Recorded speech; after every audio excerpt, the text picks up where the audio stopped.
Hello, Assalamu alaikum, and a very good afternoon to you all.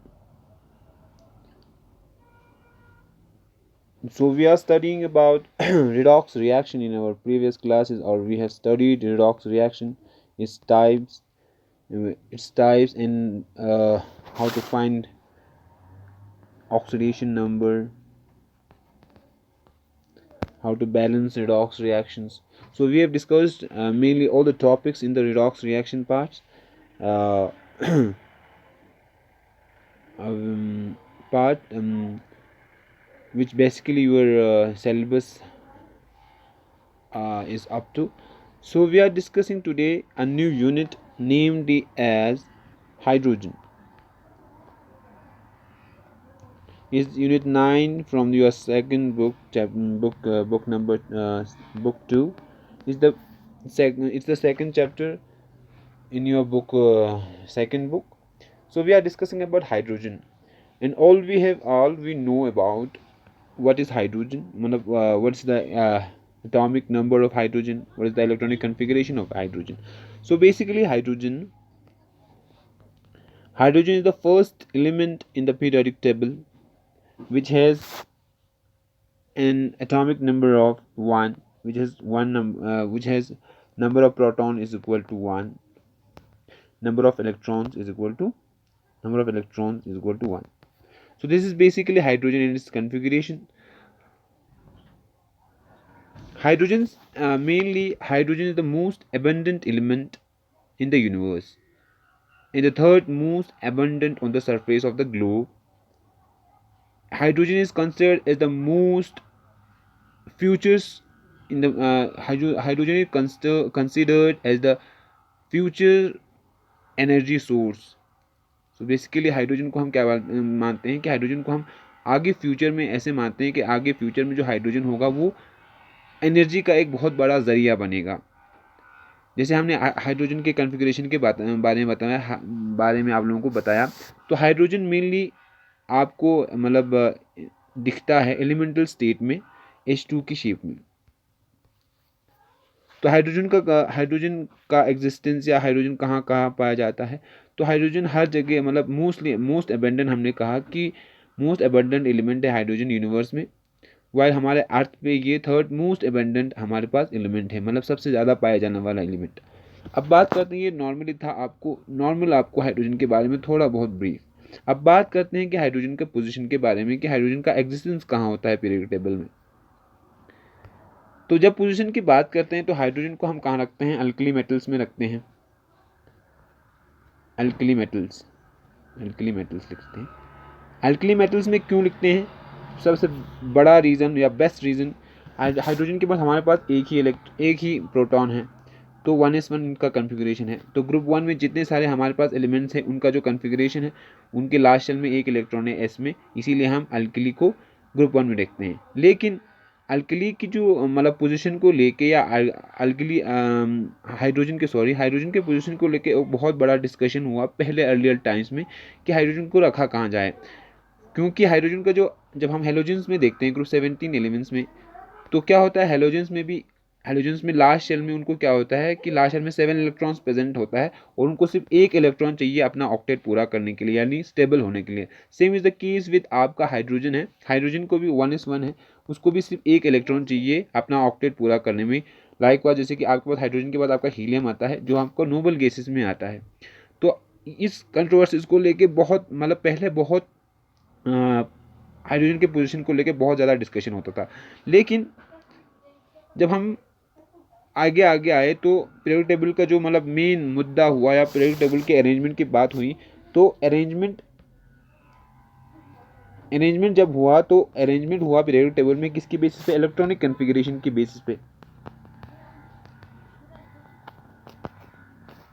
तो electronic configuration के basis पे जब हमारा पीरियोडिक टेबल का अरेंजमेंट हुआ, तब जाके हमने हाइड्रोजन को अपना ग्रुप फर्स्ट एलिमेंट में रखा. क्योंकि हाइड्रोजन का हमारे पास ग्रुप फर्स्ट एलिमेंट में क्यों रखा, क्योंकि उसके लास्ट शेल में एक ही इलेक्ट्रॉन था, इसीलिए हमने हाइड्रोजन को ग्रुप फर्स्ट एलिमेंट में रखा. वाइल जब हाइड्रोजन की प्रॉपर्टीज़ की बात करें, तो हाइड्रोजन की कुछ प्रॉपर्टीज़ हैं. मान लो तो ये ग्रुप फर्स्ट एलिमेंट और ग्रुप 17 से मैच करता है।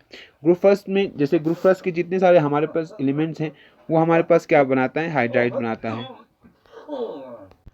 हाइड्रोजन हमारा रिजेंबल करता है किस तरह, एज एन अल्कली मेटल और हेलोजन्स दोनों की तरह। कुछ प्रॉपर्टीज देख लो कि ये अल्कली मेटल की तरह कैसे करता है और हेलोजन्स की तरह कैसे करते हैं। जैसे हमको पता है कि हेलोजन्स में क्या होता है कि एक इलेक्ट्रॉन शॉर्ट होता है ऑक्टेट पूरा करने से, तो हमारे पास सेम इन द केस आपका हाइड्रोजन भी है। हाइड्रोजन को सिर्फ एक इलेक्ट्रॉन शॉर्ट है अपना ऑक्टेट पूरा करने के लिए। अल्कली मेटल की तरह कैसे है कि हाइड्रोजन, जैसे हमारे जितने सारे अल्कली मेटल्स होते हैं वो हाइड्राइड बनाते हैं, lithium hydride, sodium hydride. Same in the case हमारा जो हाइड्रोजन है वो भी हाइड्राइड बनाता है, ऑक्साइड्स बनाता है, सल्फाइड्स बनाते हैं। हाउएवर ये मतलब ये था कुछ प्रॉपर्टीज आपको कि हाइड्रोजन को हम अल्कली मेटल्स में क्यों रखते हैं। लाइकवाइज अल्कलाइन मतलब लाइकवाइज आपका हेलोजन्स है, हेलोजन्स में क्यों रखते हैं। हेलोजन्स में हमने कहा कि हेलोजन्स में इसलिए रखते हैं क्योंकि एक इलेक्ट्रॉन शॉर्ट होता है ये भी अपना ऑक्टेट पूरा करने से, ठीक। और जितने सारे हमारे पास हेलोजन्स हैं वो कम रिएक्टिव होते हैं, और जितने सारे हमारे पास हेलोजन्स होते हैं उनकी जो आयनाइजेशन एनर्जी की जब बात करते हैं हम, आयनाइजेशन एनर्जी इनकी कितने हाई आयनाइजेशन एनर्जी होती है, मतलब आयनाइजेशन एनर्जी बहुत ज़्यादा होती है, हाई आयनाइजेशन एनर्जी होती है या इंथैल्पी, हाई आयनाइजेशन इंथैल्पी होती है, और इजीली ये मेटेलिक कैरेक्टर शो नहीं करता। इन कंडीशंस को देख के हमें ये पता चलता है कि हमारा जो हाइड्रोजन है वो रिजेंबल करता है हेलोजन से। फॉर एग्जांपल आप यहाँ देख लो, जो हमारे पास फ्लोरीन है, फ्लोरीन का जो आयनाइजेशन एनर्जी होती है वो लगभग 1680 किलो जूल पर मोल होती है, वाइल इन द केस हमारा हाइड्रोजन का जो होता है 1312 किलो जूल पर मोल। सेम जैसे कि इन दोनों वैल्यूज को देख के हमें लगता है कि हमारा हाइड्रोजन कहाँ होना चाहिए, हमारा हाइड्रोजन जो होता है वो हेलोजेंस में होता है। लाइक हेलोजेंस की तरह हमारा जो हाइड्रोजन है वो हाइड्राइड्स बनाता है या कोवेलेंट बॉन्ड बनाता है। तो इन्हीं रीजंस की वजह से जो हमारा जो हाइड्रोजन है, मतलब हाइड्रोजन का जो पोजीशन है उसको लेके बहुत ज़्यादा डिस्कशन होता था कि उसको कहाँ रखा जाए, कि अल्कली अर्थ मेटल्स में रखा जाए, अल्कली मेटल्स में रखा जाए या हेलोजेंस में रखा जाए। तो हमने कुछ पॉइंट्स यहाँ पे आप लोगों को बताया कि जिनके बेसिस पे आपका जो हाइड्रोजन है उनकी पोजीशन में थोड़ा बहुत कंट्रोवर्सी हुई। अब यहाँ पे इन जो हमने रीजंस बताए उन रीजन से हम ये कम्प्लीटली डिसाइड नहीं कर पा रहे थे कि हाइड्रोजन को हम अल्कली में रखें या हेलोजेंस में रखें। लेकिन जब हम हाइड्रोजन्स की बात करते हैं तो जब हमारा हाइड्रोजन है अगर वो H+ आयन देगा तो इसका जो साइज़ होता है, नॉर्मली इसका साइज़ होता है H+ का साइज़ जो होता है वो होता है 1.5 × 10⁻³ पिकोमीटर, लगभग H+ का साइज़ होता है। और ये साइज़ बहुत छोटा होता है, बहुत मतलब एक्सट्रीम छोटा होता है। नॉर्मली एक एलिमेंट का जो साइज़ होना चाहिए वो नॉर्मल साइज़ उसका होना चाहिए लगभग 50 to 200 पिकोमीटर के बीच में, और हमारा हाइड्रोजन का साइज बहुत छोटा हो रहा था। इसीलिए जो H+ आयन्स होता है उसकी एग्जिस्टेंस बहुत कम होती है, या मतलब ये एग्जिस्ट नहीं करता, फ्रीली एग्जिस्ट नहीं करता, ये हमेशा डायटम के फॉर्म में होता है। इसीलिए हमने हाइड्रोजन को कहाँ रखा है, इसलिए हमने हाइड्रोजन को अल्कली मेटल्स में रखा है, क्योंकि ये H+ आयन नहीं दे सकता। तो यहाँ पे हाइड्रोजन की पोजीशन को लेके हमने बताया, बहुत सारे रीजंस बताए। उन रीजंस के बेसिस पे आपको देखना है कि हाइड्रोजन को आपने, जैसे कि पीरियोडिक टेबल में आप देखते हो तो हेलोजेंस में नहीं रखते हैं हम हाइड्रोजन को। नॉर्मली हमने हाइड्रोजन को यहाँ रखा है ग्रुप फर्स्ट एलिमेंट में, वाइल आपका 17 ग्रुप में आपका सिर्फ फ्लोरीन फैमिली है, हेलोजेंस है, उनमें नहीं रखे हैं हमने। तो ये रीज़न हमने बताया कि क्यों नहीं रखा।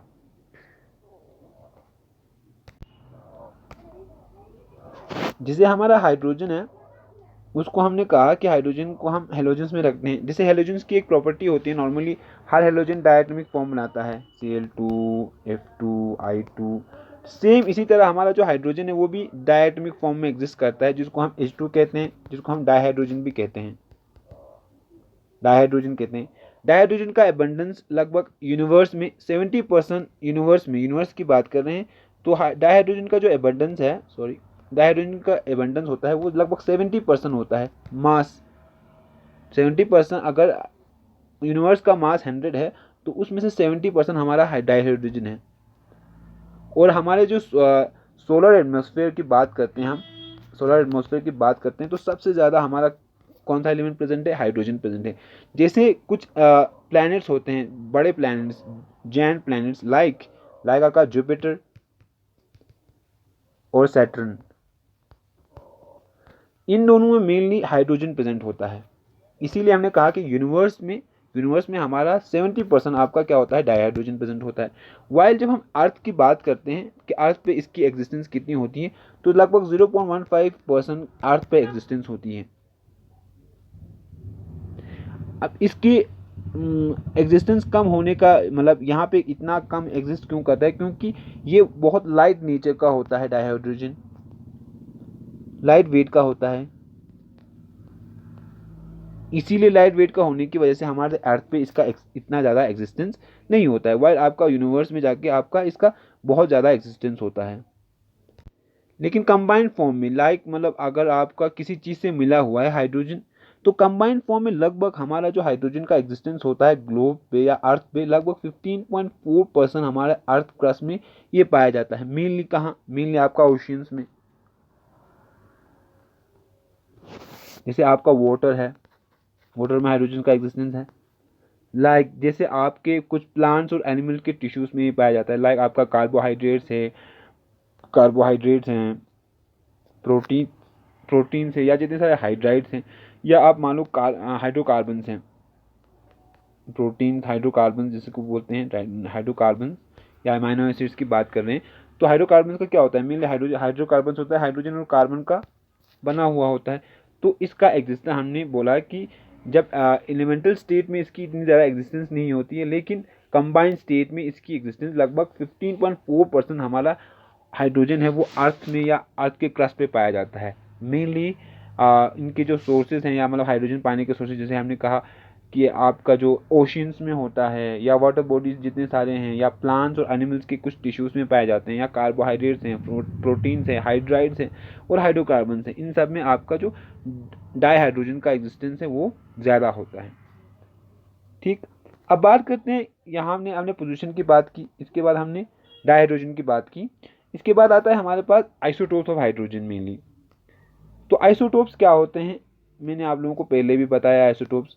आइसोटोप्स वो होते हैं जिनका सेम एटॉमिक नंबर होता है, सेम एटॉमिक नंबर होता है बट डिफरेंट मास नंबर होता है। इसी के बेसिस पे इसी के बेसिस पे हमारे हाइड्रोजन के मेनली हमारे पास 3 आइसोटोप्स हैं। यहाँ पे आप लोगों को मैंने लिखा है। पहला आइसोटोप है प्रोटियम, ड्यूटेरियम एंड ट्रिटियम।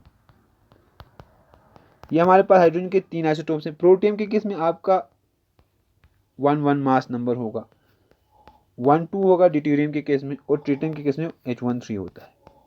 ये आपकी मेनली 3 आइसोटोप्स हैं हाइड्रोजन की, प्रोटियम, ड्यूटेरियम एंड ट्रिटियम।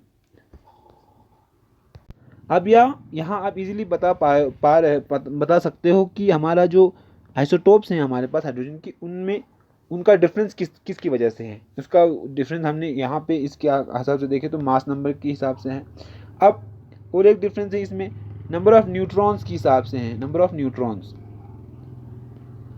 जैसे हमारा प्रोटियम है, प्रोटियम के केस में हमारे पास जो न्यूट्रॉन है वो 0 होता है। प्रोटियम के बाद हमारा आता है ड्यूटेरियम के केस में इसका 1 होता है, और ट्रिटियम के केस में इसका 2 होता है। नंबर ऑफ प्रोटॉन्स के बेसिस पे हमने यहाँ पे बोला कि हमारे पास प्रोटियम में नॉर्मली कोई न्यूट्रॉन नहीं होता है। ड्यूटेरियम का और एक नाम भी है जिसको हम हेवी हाइड्रोजन भी कहते हैं, हेवी हाइड्रोजन। इसके बाद हमारे पास मेनली एक होता है न्यूट्रॉन। और हम बात करते हैं ट्रिटियम की, तो उसके बाद हमारे पास 2 न्यूट्रॉन होता है। लगभग 1934 के करीब 1934 एक अमेरिकन साइंटिस्ट था जिसका नाम था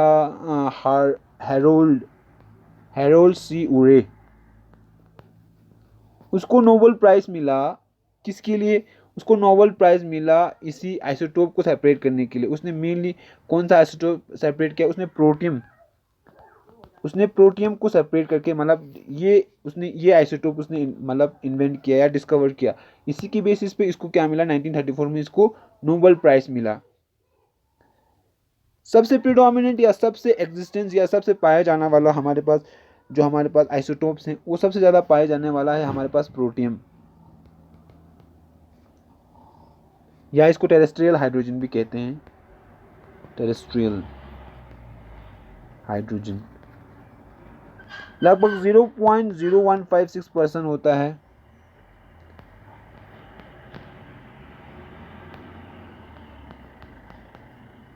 हमारा प्रोटियम। प्रोटियम की जो हमारे पास जितने 3 आइसोटोप्स हैं सबसे ज़्यादा एग्जिस्टेंस या एबंडेंस सबसे ज़्यादा होती है प्रोटियम की। ट्रीटियम की जो जब हम ट्रीटियम की एग्जिस्टेंस की बात करते हैं तो ट्रीटियम का जो एग्जिस्टेंस होता है वो सबसे कम ही हमारा ट्रीटियम का एग्जिस्टेंस होता है।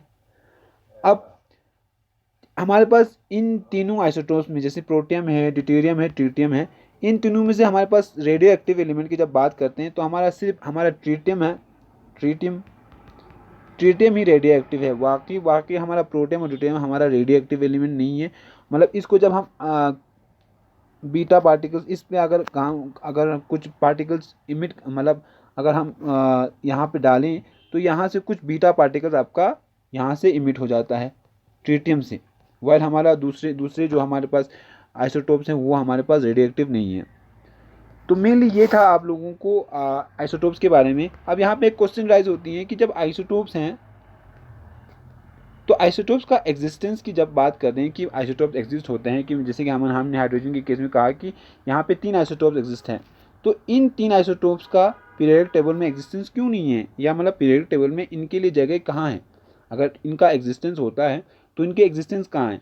तो मेनली जब पीरियोडिक टेबल की बात करते हैं तो हम उस पर इलेक्ट्रॉनिक कन्फिग्रेशन की बात करते हैं और इसकी केमिकल या फिजिकल प्रॉपर्टीज़ की बात करते हैं। ठीक, तो जितने सारे हमारे पास आइसोटोप्स होते हैं या जिस जिस एलिमेंट के आइसोटोप्स हैं तो उनका जो फिजिकल कैरेक्टर होता है या केमिकल कैरेक्टर होता है, मेनली इनका जो फिजिकल और केमिकल कैरेक्टर होता है वो सेम होता है। सेम होने के कारण हमारा मेनली जब आइसोटोप्स के लिए हमने कोई पीरियोडिक टेबल में उस टाइम के साइंटिस्ट ने अलग कोई जगह नहीं रखी, इसीलिए नॉर्मली सबसे ज़्यादा एग्जिस्टेंस जिसका होता है उसी को हम वहाँ पे रखते हैं पीरियोडिक टेबल में।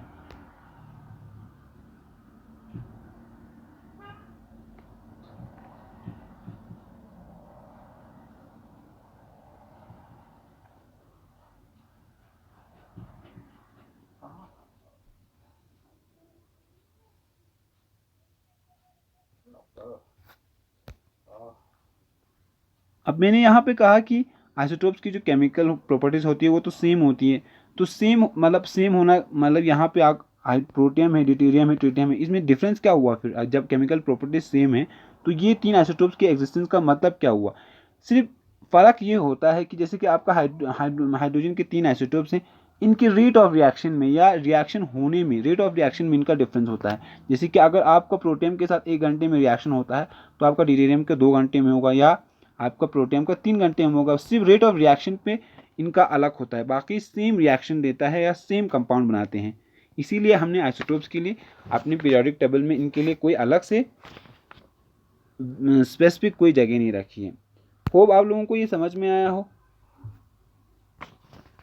Thanks for the time and thanks for the session.